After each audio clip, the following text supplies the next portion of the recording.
First of all, thank you very much for agreeing to participate in this project called Oral Narratives of Latinos in Ohio. Today is Monday, August 10th, 2020. Can we start with your full name, please? It's Cam Cavetto. Where were you born and where did you grow up? I was born September 23rd, 1990, and I grew up in Gahanna, Ohio. Though, are we talking grown up, like just elementary school years or like to high school? To high school. Well, I grew up 16 years in Gahanna, Ohio, and then my family moved to San Antonio, Texas for 5 years, and then we moved back. Okay, great. How long did you live in? 5 years Okay. in San Antonio, so through a bit of college. Okay, great. Tell me about your childhood. What was your daily life like? Complicated, small question for a complicated answer. Let's see. Daily life, going to school, attempting to live up to expectations, attempting to make friends. There was, at the time, it felt like a lot of pressure, especially in my younger years, because I had a lot of difficulty, like, understanding what people wanted from me if they weren't, like, explicit. It got to the point that counselors would tell my parents that I would never make a grade higher than a C, that I was too stupid to know that more than 2 languages, so it better be English, or that was the implication anyway. And my parents moved me out of the public school system, put me in a program that had smaller classes and it was more direct care. And by the time I got to middle school, I was definitely better. I was back into the public school system. And by high school, I was a straight A student. That did not last long. Going to college was way, way harder. And by the time I got out of college, I had gone to 7, 8 separate different schools. Let's see. 2 elementary schools, 1 middle school, 3 different high schools, because San Antonio had run out of space in high schools and they had to build another one. Apparently they got an influx of people moving to San Antonio, and then 2 other colleges. So it was a lot of bouncing around and not a lot of stability, in part thanks to my inability to really communicate with people on their level for the longest time, and in part due to my parents' work, which forced us to move from Ohio to San Antonio, and then back again. So, were some of the difficulties that you had in the school with your teachers and things like that, do you think that was related specifically because you were growing up biculturally and bilingual in a bilingual environment? I would say yes, especially the whole like too dumb to know 2 languages thing, and the implication that my parents have to choose English, which is upsetting for me because it set up a roadblock between me and the rest of my family. And my family comes from Peru, so that's on top of 8,000 miles by plane distance between us. Like when I was a kid, there was barely, Facebook was barely a thing.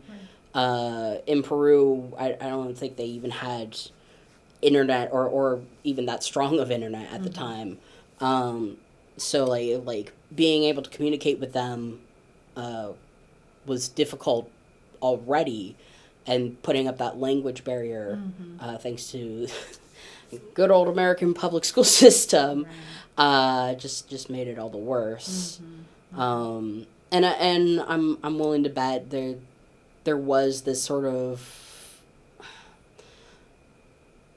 I'm not racism, this sort of bias against me and other students like me,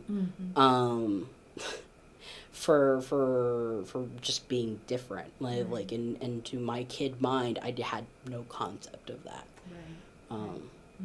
which is really unfortunate. Do you have any brothers or sisters? Yep, I got a younger brother and an older sister.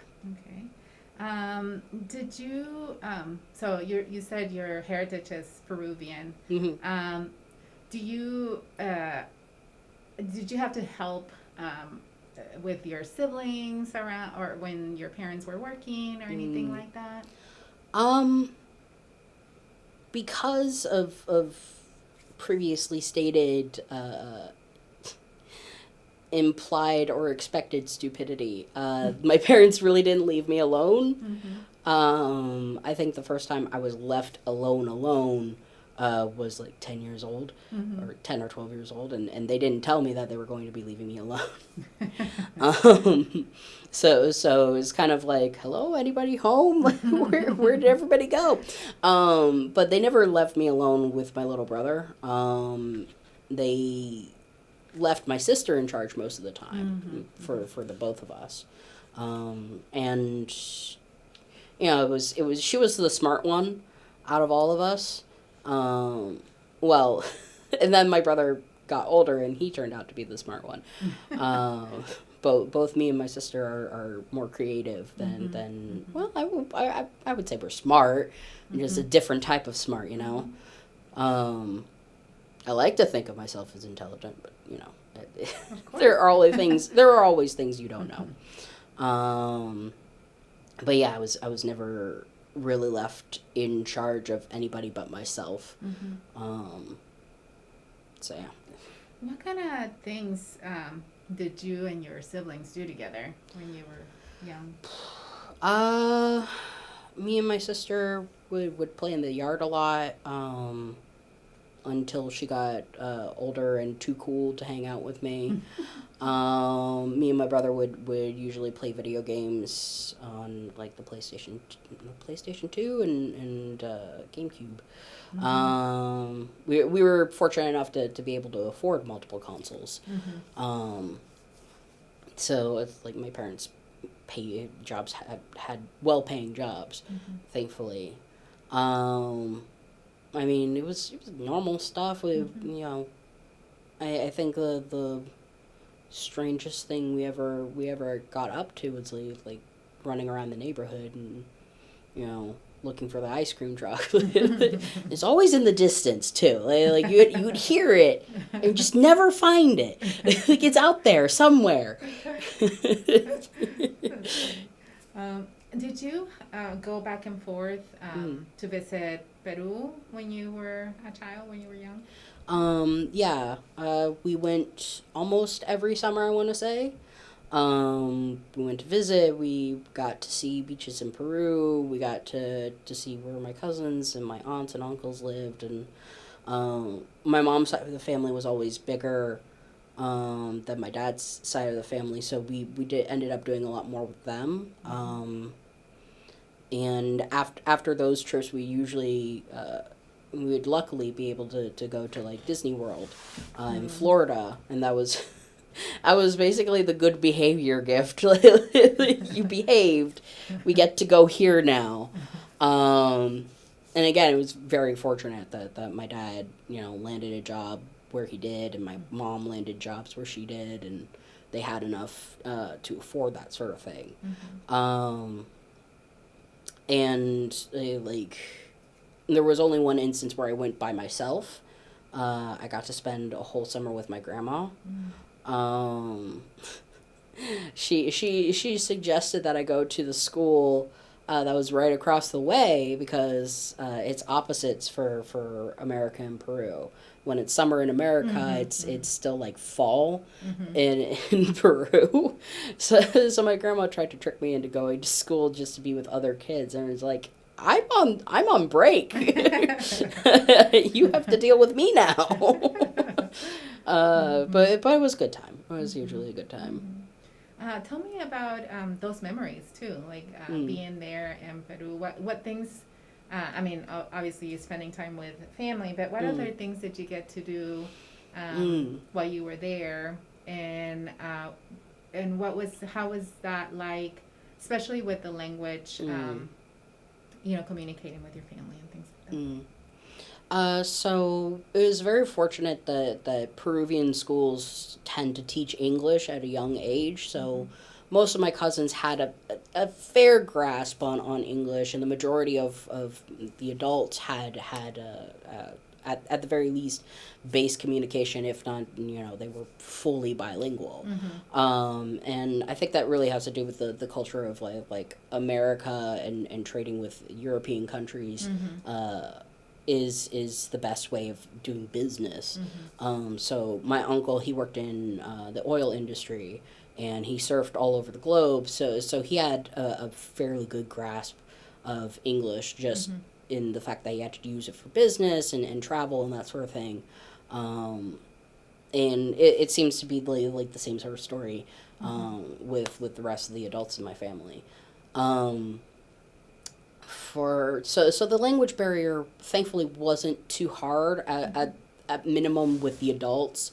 It's gotten better with time with my cousins, especially I guess with the advent of like Facebook and all of the internet things that you do online being almost majority in English. So but when I was a kid, I relied a lot on physical humor. Just to communicate and have fun with them. So I would do this thing where I would run into a wall just to get a laugh out of them, because I wasn't able to really talk with them, and at the time I probably wasn't the best at communicating anyway.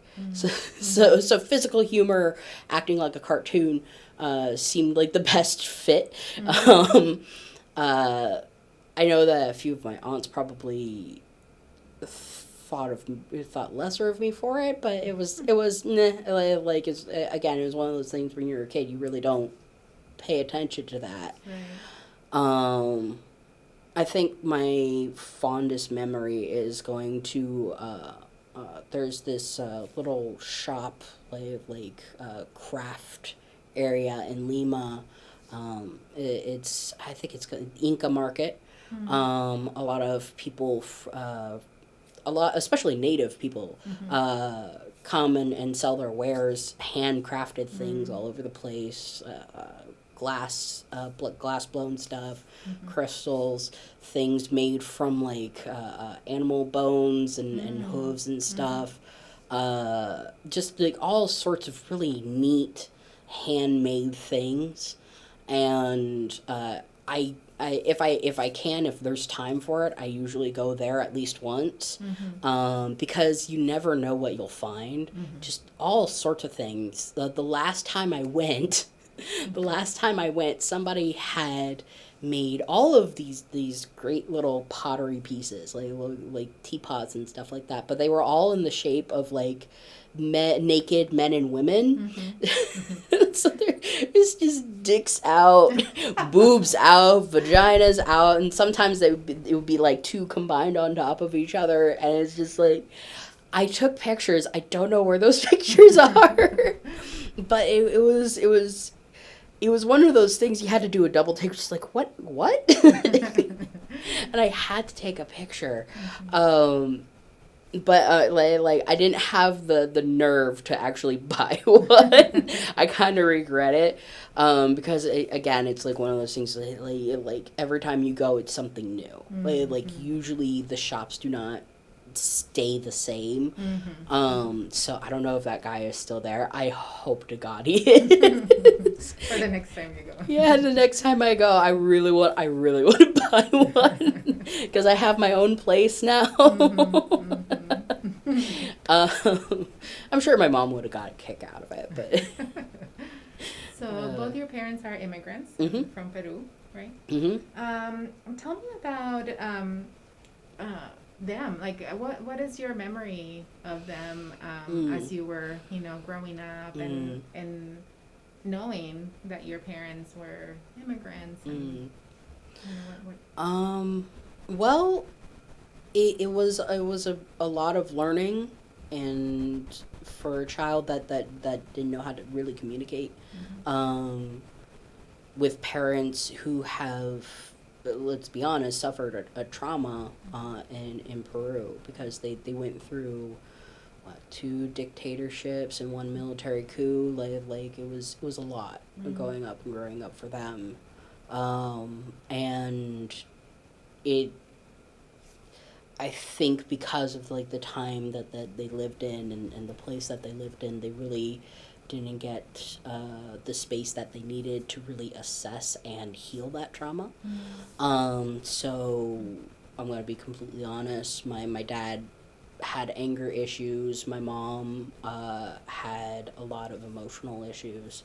Emotional, I would say, attachment issues. I'm not privy to the whole of their therapy, but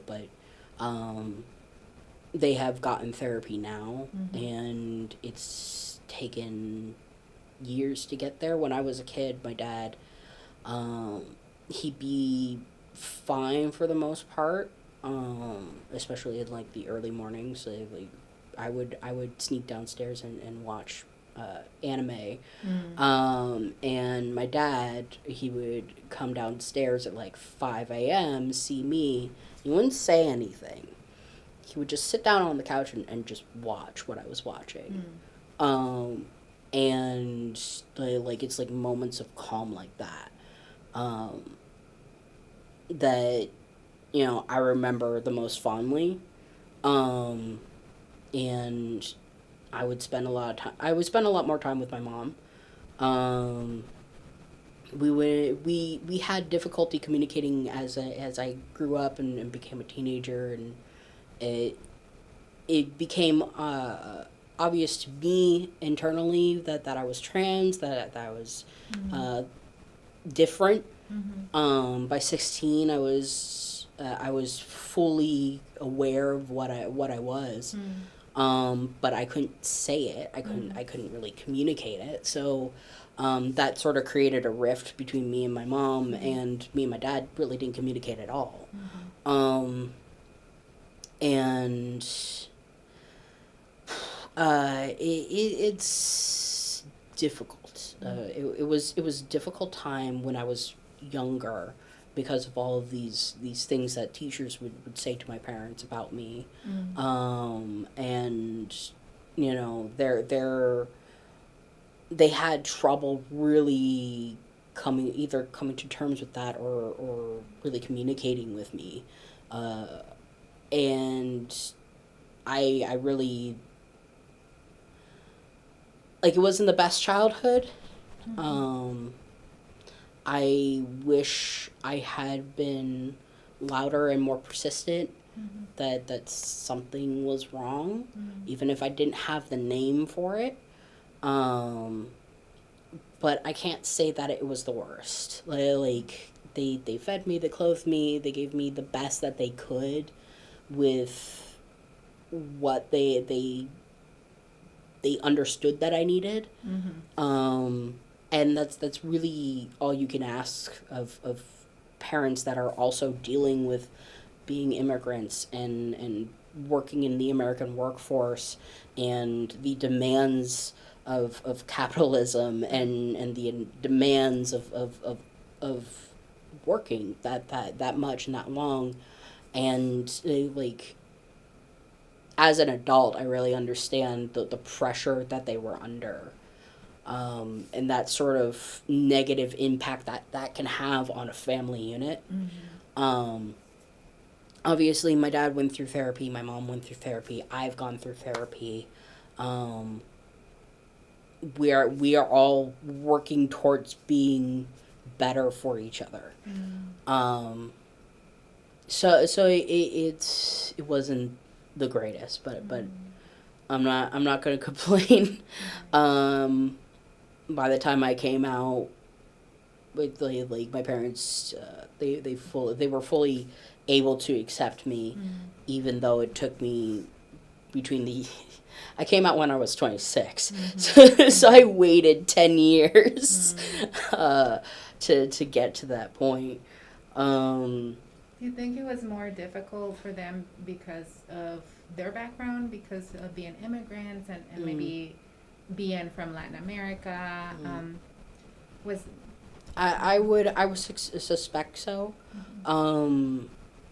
When I was 16, we were at that time living in San Antonio, Texas, so it wasn't exactly the safest place to be in the LGBT. And it certainly would have, at the time, created a greater gap between me and my mom. And I suspect my dad would have completely shut down. And it how do I put this? It would have been hard. It's hard for them now, but it's better. Because we are in a time and a place where people are more accepting that coming out and being who you are is no longer an instant death sentence. Being trans and being a person of color definitely puts me at a greater risk for violence from racists and homophobes and transphobes and all sorts. But it's I hate to say that it's better now than it was. It can get better. It definitely gets better. We have such a huge community and such a huge upswell of support that my mom, when she found out, she was instantly able to find a group of moms who were also parents of LGBT kids, and they really helped teach her in ways that I couldn't. And while a lot of them are white suburban women who don't really understand what it is to be an immigrant, what it is to be Latino, it helps because they are parents too. So at the very minimum, they understand what it is to have a child, and that for me, I have no concept of. I'm terrified to have kids. This is not the world that I would want to bring a child into, and for my part, there are already too many children up for adoption to bring another one in when there's kids out there who need families. So like if I were to get a kid, it would be through adoption. But at the current moment, I am not financially, emotionally stable enough to that responsibility. For that responsibility. I can barely take care of me and my dog. Do you identify as a trans Latino? What does that mean to you? I am trans male, and I am Latino, and I am gay, and I am in this intersection of so many points in the world.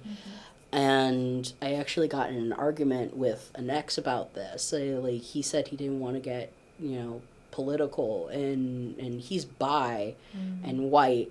And I had to tell him, I am trans, gay, and Latino. I am in this intersection. There is nothing non-political about me.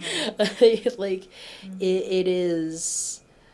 How do I the way that I put it to some of my friends is I am in this fight. They summoned me when they put up laws and barriers for me and people like me, for my friends and my family. You have summoned me. I'm here. I'm your problem now. There's no escaping it. So it is a battle I'm born into, essentially. I have to take this fight. no other way around it unless they give up. And by they I mean the homophobes, the racists, the transphobes, the politicians that want to govern your mind and your body, and the way that we live our lives. The using their religion or morality as this sort of weapon against other people, which is frankly disgusting. Right. So tell me about your parents.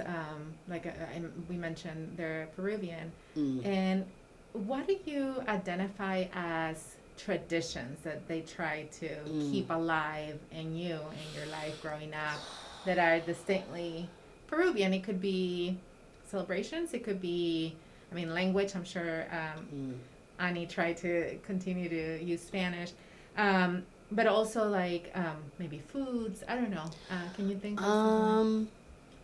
As far as foods, my mom did a little bit of both American and Peruvian foods.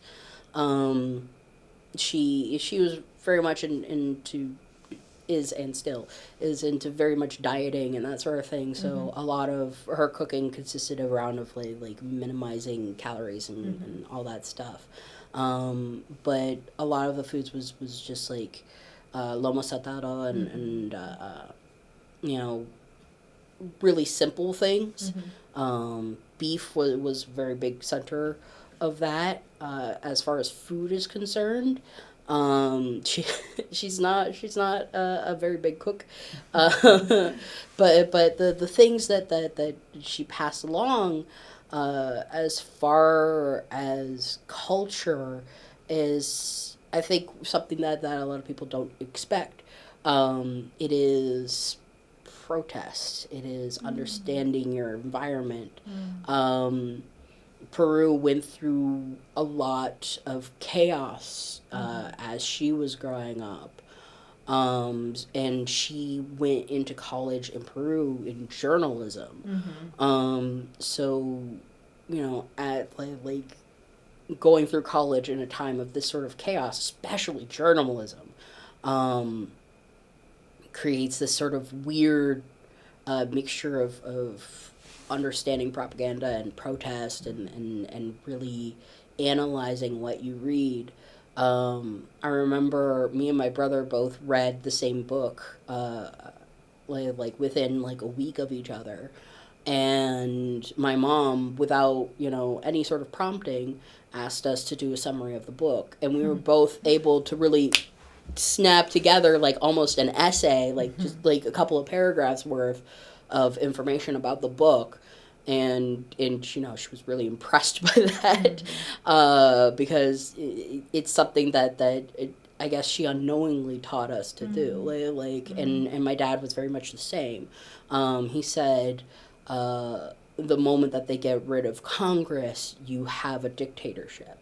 And it's keeping an eye out for those sort of like warning signs. Is really important to them. And I don't know if you could call that culture, but that's the big thing that I picked up from just my parents alone, because I think they were very desperate to fit in with the sort of homogeny of American life. It feels like I didn't pick up a lot of things culturally. Because it didn't feel like it doesn't feel like, I should say, it doesn't feel like I really fit that sort of stereotype, especially not the Latin American stereotype that America has. Like dancing was kind of it, but my parents aren't professional dancers, so like it's all this awkward sort of two-step sort of thing. My parents aren't like professional musicians or artists or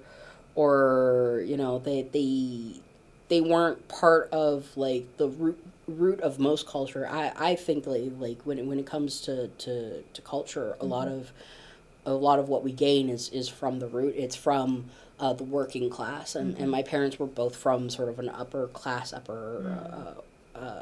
academic families. So that sort of down to earth, very natural culture doesn't really exist, or it doesn't feel like it exists. Maybe I picked up things that I don't realize are there. But I've grown to in my adult years. I've grown to love more and more things about Peru, particularly food. I miss the what was it, Lucama ice cream, the yuca fries, the oh god, I can never remember what the Spanish name is for it, but they do beef heart down there. Oh, okay. It's really delicious. And it's just like things like that.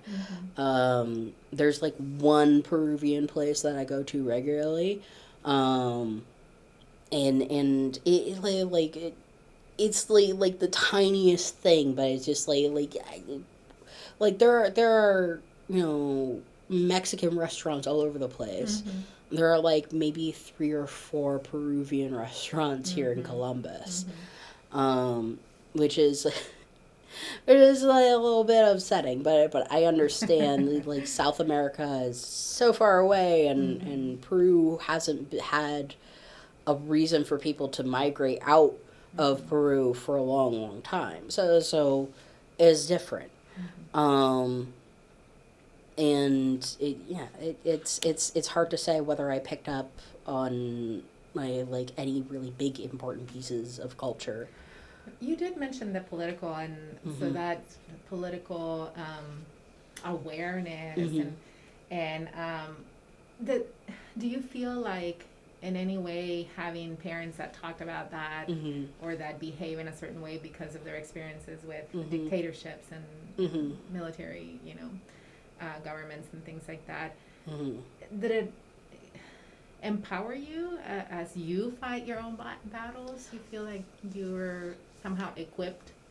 I feel like I'm definitely more equipped than some of my peers at my age.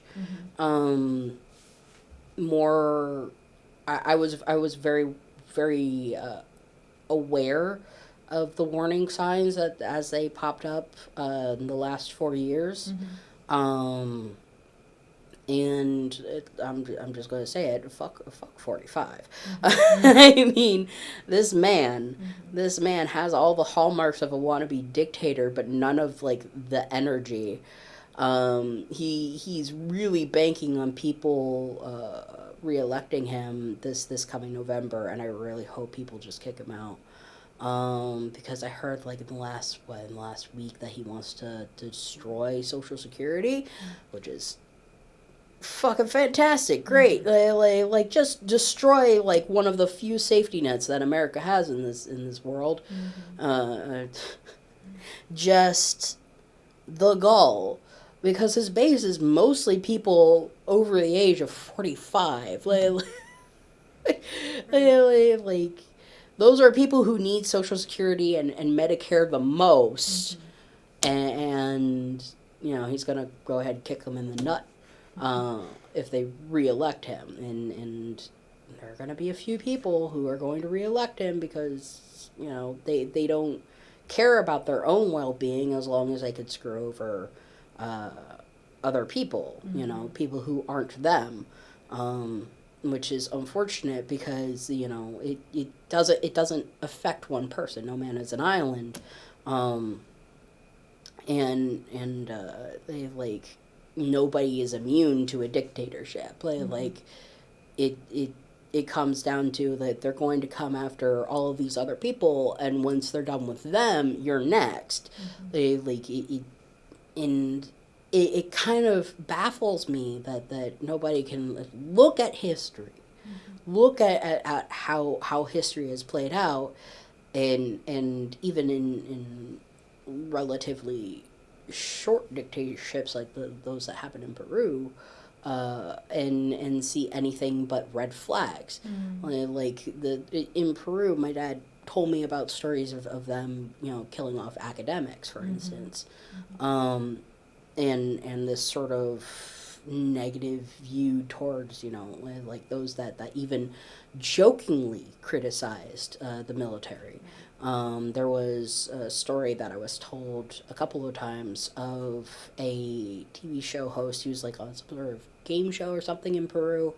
They had the son of a general or something on the show, and he was a little bit rotund, and the host poked fun at him for that. He said, "Oh, your dad must be part of the military," because at that time there was shortages on food and particularly meat and that sort of thing, and. And like I think the story goes that the next night this guy was on a plane to another country in his pajamas. Like they didn't even give him time to get dressed. Thank God he wasn't in his underwear. Right. The dictatorships are particularly cruel. They had this according to my mom, they had this rule. Like if you're dressed warmly, you'll be sent to a hot place. If you're dressed coolly, you'll be sent to a cold place. So like you suffer all the more for the way that you're dressed. And it's just like that sort of mentality is very much a warning sign, and 45 is Trump is very much a cruel sort of person. For instance, the Central, what was it, Central Park 6? Was it 6 or 8? But this group of young African American men were accused of assaulting this woman. Turned out to be a false accusation, but Trump, using his money and his power, put out this ad to sort of pull public opinion against them. And unfortunately, those young men were sent to jail for decades. And I don't recall if all of them got out alive. It might be that maybe only half or a few of them got out alive. But it's that sort of abject cruelty towards a group of people who can't really defend themselves. Like in the way that he talked about a journalist that has cerebral palsy, the way that he's talked about women, the way that he's talked about migrants coming up from Mexico and Central America who are seeking asylum, which is a perfectly legal thing that they can and should be allowed to do, especially because they're escaping violence that America helped perpetuate. Like we wouldn't have all these immigrants if America, didn't stick its nose where it wasn't, wanted. And it's just this cycle of violence and cruelty that I feel like my parents really helped point out. Has made you more sensitive to that, to be able to identify. Yeah. Right. So at the beginning, you talked a little bit about Spanish and sort of the language experiences that you had in the public school. Do you speak Spanish? No, unfortunately not. I've picked up like a few words here and there, and I know enough to understand like very base language sentences and that sort of stuff.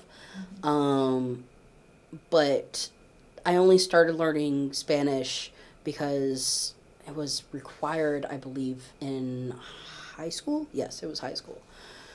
It was a required thing in high school to pick a language, and I dropped out of Spanish 4, I want to say, in my junior year, I dropped out of Spanish 3. That's what it was. I dropped out of Spanish 3 because the teacher she didn't care. Like she wanted to talk with the cool girls who sat next to her desk, and she didn't really want to teach the class. I think the best we got were these Spanish language videos that she would put on every once in a while, and I quit. Like it's only been in the last couple of years that I've been using like apps and stuff to try and learn. I've been thinking about getting something like Rosetta Stone in order to really dig my dig my fingers into to really learning Spanish, but it's been difficult because I don't have that natural root that I should have had as a child. Why is it important for you to learn the language now? Because it feels like it's a missing part of who I am or who I should have been. The American school system tends to homogenize a lot of the culture out of its students, and it's this battle that I feel like I lost. Like they had taken something from me that I should have had from the start. And I've talked to other Latinos who have had this sort of same situation where they weren't able to speak the language of their parents, of their family, because the place that they spent 8 hours in wouldn't allow it. And it was less so a problem in San Antonio, but by that time I was already in high school and on my way out, and at that time I was just focused on surviving to get to the next step of life, and it wasn't that important to me.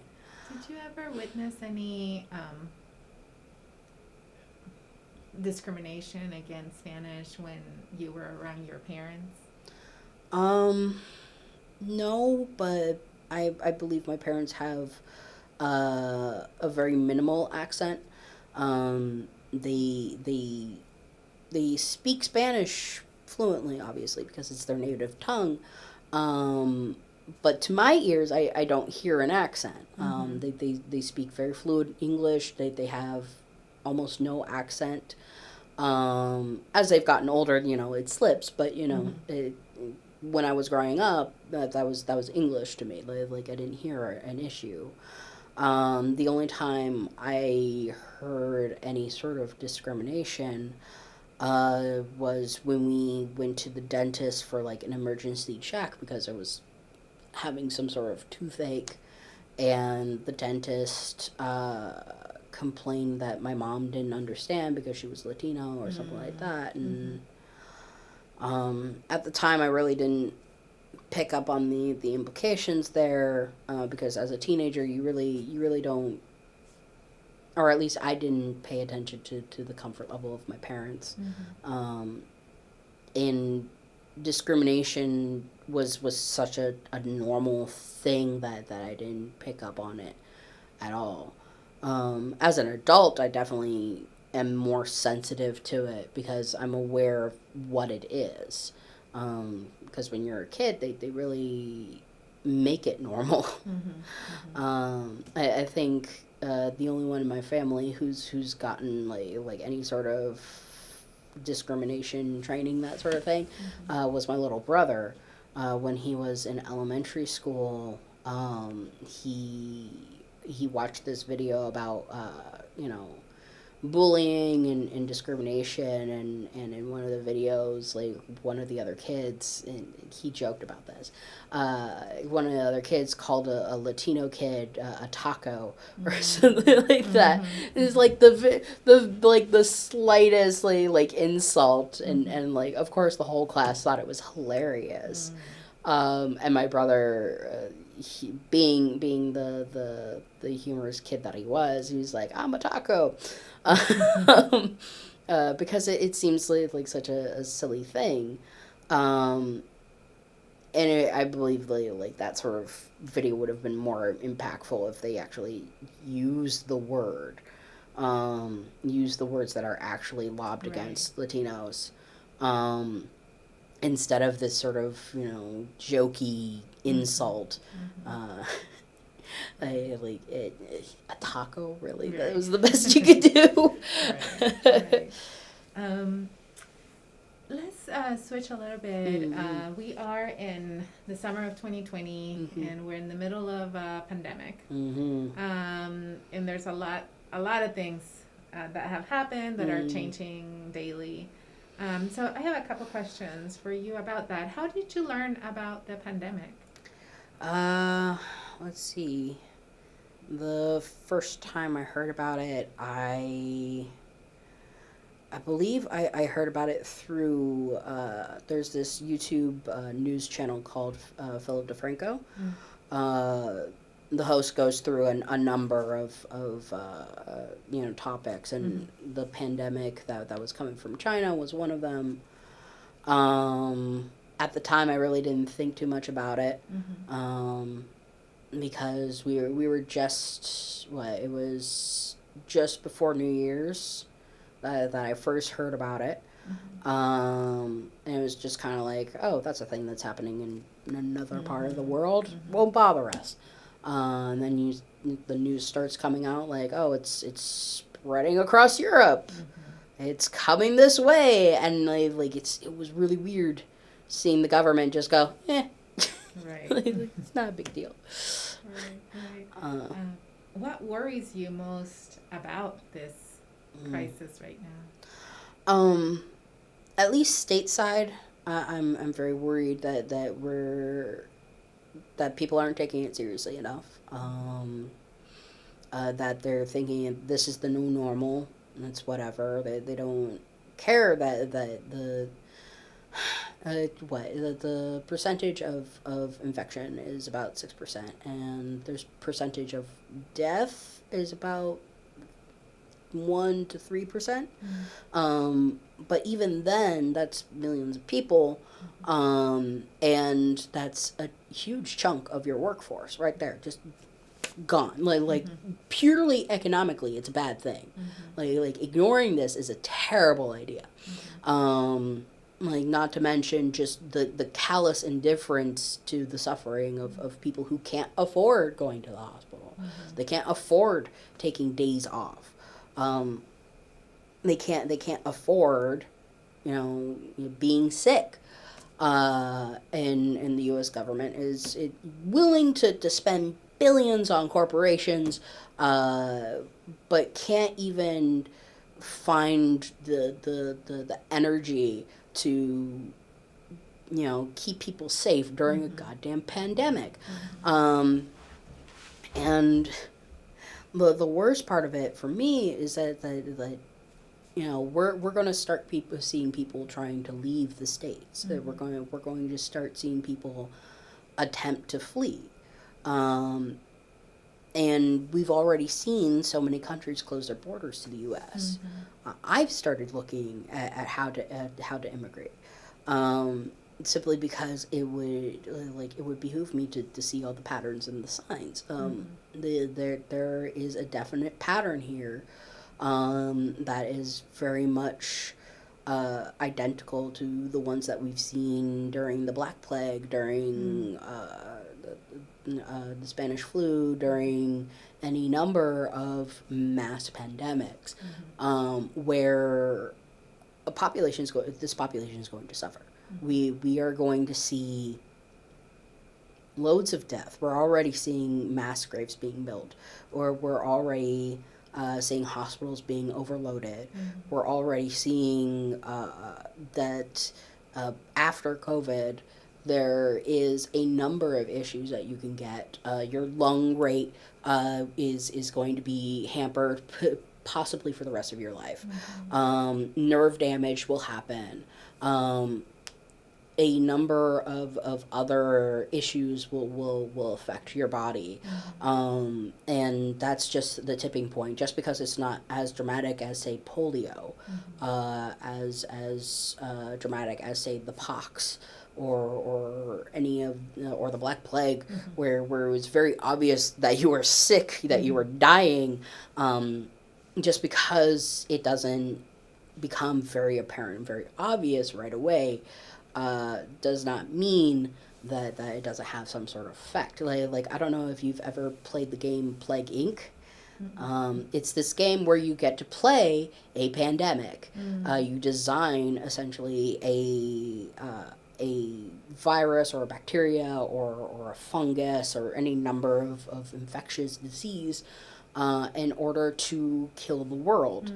And one of the easiest strategies to do it is exactly how this pandemic has played out. You play quietly until you infect the majority of people that you can, and then you start killing. Because if you start killing right out the gate, they're going to spot you, and they're going to stop you right away. So the fact that COVID-19, it acts like a simple flu virus. It doesn't show any outward symptoms like sores or coughing up blood or having a fever that will kill you outright, so on and so forth. Is very frightening. Like that's the paranoid part of my brain going, I've seen this play out in very many simulations. Little scary, just a little bit. Who in your family has been most affected by it? Let's see. Thankfully, my dad was able to keep his job. My mom works from home, so she's okay. My brother, he was able to get his job, and that's working for the U.S. government, so he's secure. And his fiancée is a nurse, so she's fine. I think out of all of us, me, my sister, and her boyfriend have been affected the most. As far as like losing our jobs, not being able to find good replacements for said jobs, because we work in creative fields. We have to work with people. Her especially, she's a photographer, so she has to be there with the person in the same room. And her boyfriend works in theater, so that's even worse. They can't do any productions right now in New York. And like for me, like nobody's hiring in creative fields right now because like all of that shit shut down, like over COVID worries. So it's frustrating. And the biggest worry of all is like making sure that the grandparents make it through this, because they're very vulnerable. Thankfully, they're in Peru. While they have issues of their own, they're handling it better than the United States right now, which is very telling.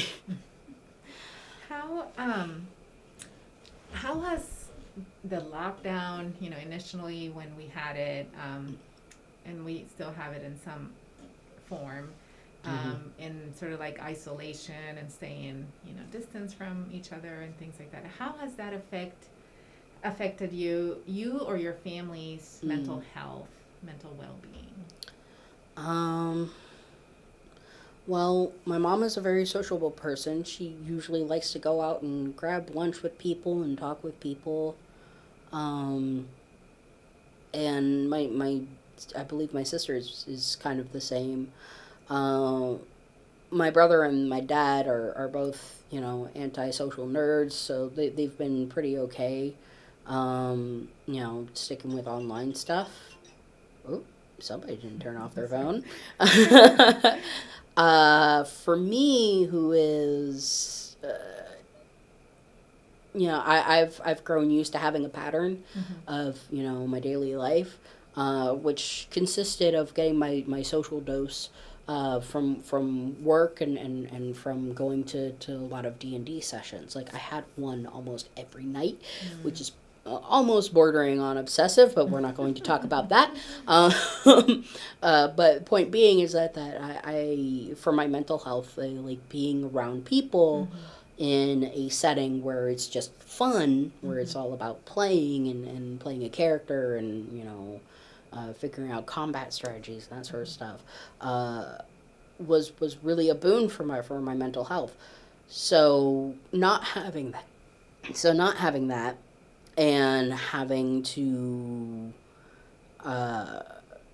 basically figure out ways to either play online or just not play at all, it's kind of frustrating. I found myself doing a lot more online shopping than I should be. I blame my friend for getting me into The Sims again. I haven't played that game in so long, and now I'm back, and I'm buying all the expansion packs because EA just loves doing expansions. So it's not great for my mental health. I wish I was around people more, like in a physical space, but online I'm doing okay. I can't speak for anybody else in my family, but I'm as far as I know, they're doing all right as well. It's just a little bit, cabin feverish. Right. Same space over and over again. Human bodies were not meant for staying in a cage. How do you feel it has affected, or from what you hear or what you see, how has it affected either the Latino community or the LGBTQ community specifically? Well, for the Latino community, in the LGBT community, a lot of that community depends on apartments and rented housing and that sort of thing. And during a pandemic where 90% of them lost their jobs and can't do online work, either you go work in retail or food services or any of those and risk getting yourself sick while potentially leaving kids at home with nobody to watch them is, it's very hard for a lot of them. I've heard so many stories of people who are in the LGBT community who are about to lose their housing, who are about to lose, everything because they can't afford the rent anymore. Because they can't get their job back, or they don't have the physical health to do retail. Immunocompromised is a big factor in a lot of these. A lot of them depended on office desk jobs that kept their interactions with people to a minimum of like that office building. And now you have this issue of just so many people are going to lose their homes. And the one good thing that I've heard from a lot of people is that they're starting to rally around each other. Gardening has come back in force, especially in the LGBT community. I've heard so many people doing like balcony gardens or just like window gardens and that sort of thing. A lot of people have been rallying together to keep their apartments, and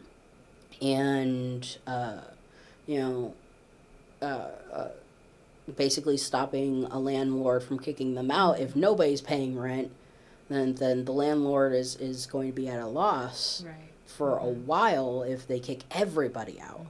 And it's that sort of thing where communities are really rallying around each other to protect each other, which is the one silver lining that I can really find in all of this mess. I mean, I've been lucky that I have a home, that I'm an owner of said home, and the people who live with me, I'm not planning on kicking them out anytime soon. There's no reason for me to kick people out in like one of the worst economic recessions that we've had in a long goddamn time. Especially with this pandemic going on, like these are good people. We'll figure it out. You said you lost your job. What kind of job did you have? I worked in art assurance for a custom T-shirt, kitchenware, everything sort of place. They did everything from coffee mugs to jersey jackets and booty shorts and all sorts of things. You could even get custom underwear. with with like a pattern of your husband's face or something. Like I've seen some interesting ones, like including, but not limited to, just people dick out on a T-shirt. Grandma's getting T-shirts with a very memeable bear on it, which I'm pretty sure they don't understand where that meme came from, but all right. I've seen, family photos and Disney trip commemoration T-shirts and really cute things like that. And so how are you handling that? Like, are you doing your own work now? How are you? I've kind of shut down myself. The first few months I was in kind of a shock, because I had spent the better part of a year finding a job. I have a spreadsheet of about 270 jobs that I had applied to. Well, no, 270 workplaces that I had applied to. Some of those I had applied to multiple different jobs. Some of them up to 5 different jobs at the same company, including OSU. I applied to so many jobs at OSU. Never heard back. Well, no, I've gotten rejection letters. That's what I've gotten. But yeah, I applied to so many places. I got scammed by one once. Another let me go after a month, saying that they couldn't afford to pay me anymore. And this last one lasted 7 months, and then COVID happened. And I felt so depressed because it was a good job. I liked the company culture. I liked the people. I liked what I was doing. Like once you got into the flow of it, it was great. And it was a shock. I wanted to do art. I wanted to do something, but I couldn't find it in me to do all that. It was difficult to even just get out of bed. And then I started taking up gardening. I got really into gardening. I think I've spent about $1,000. I spent all of that $1,200 that was given by the government on gardening. It is something that I use to keep me coming out of bed and doing things and learning a new skill. That's the other thing. It's keeping me active mentally, not just physically, but mentally, because it's something that keeps me figuring out problems. You a routine. Like I wake up in the morning, I water, I check all the plants for any pests and stuff. I'm trying to do it like holistically, no pesticide, no anything like that. My biggest enemies so far are squirrels. They have destroyed at least 2 different crops. My corn was decimated, and my squash was decimated. And there's these little bugs called vine borers. They awful creatures. They put their eggs on the underside of like squash leaves and that sort of thing, and then those eggs will, when they hatch, they drop down and then they bore into the core of the vine of a squash plant, and they turn into these little maggot looking things in the center of your plant. And like it's impossible to recover from there. And I've lost so many plants to those goddamn bugs. I hate them so much. But it's things that I'm learning. I'm learning a lot. And I have a plan for next summer. I'm planning on planting just a shit ton of catnip. Just so much catnip to attract the local cats so they can eat the squirrels. And maybe they'll eat the moths too that plant those eggs, so they can get rid of the vine borers as well. But I have a plan of like making the local wildlife work in my favor. I just need to like get into the habit of doing that. But it's things like that that's keeping my brain going. And in the last 2 months, I've been working on a variant of D&D that's supposed to be like a modern apocalyptic take. And I've been working on writing my own book, which is something that I have attempted in the past, but either because I spent all my energy on playing D&D and being at work, I didn't have the energy for, or because I've run into roadblocks just like creatively, like I don't know what to do with this now, so it's just gonna sit there in the shoebox. But now that I've had time to recover from the shock of losing my job and spending time like on something other than a creative task, I feel like I have a good idea of what I'm going to do with that story and what I'm going to do with this game that I'm making. And there are just like a shit ton of other projects that I want to do. I need to like write them down and really set out a plan for myself because I get the feeling that I'm going to be jobless for a while. So I need to really figure out a way of just working for myself for a little bit. And I actually got my first sale on Etsy today. So that is something positive for me to really grab onto. It was a tiny sale. I think it was like about $10, but it's something. It's something. Right. That's great. Yeah. Camilo, what does Ohio mean to you? Ohio. It is both home and a cage. Like it's very hard for me to explain, but Ohio, I love it. Like I love the weather. I like the majority of the people, especially when it comes to like downtown and that sort of stuff. In Columbus area, I can't really speak for like the more rural areas.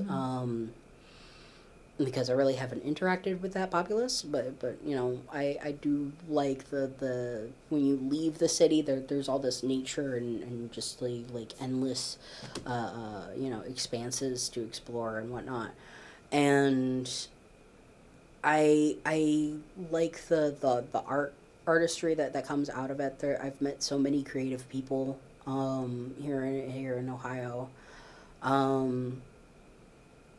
But what it means to me is it's hard to put to words.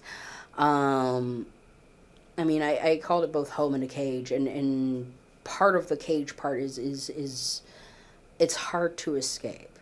Ohio is so inexpensive, and everywhere else feels so like exorbitantly expensive to go to, that it feels safe to stay.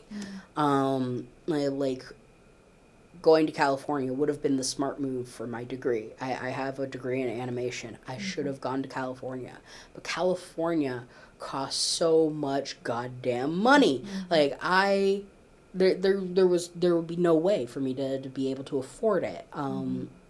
Especially back then when I didn't have a whole lot of money saved. And it just wouldn't make, I mean, it would make sense career-wise to take that chance when I was young and youthful.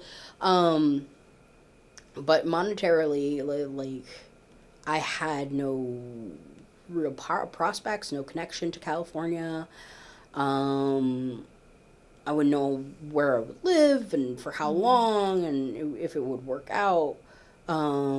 And the very analytical part of my brain was just like, Ohio's safer. We can build here.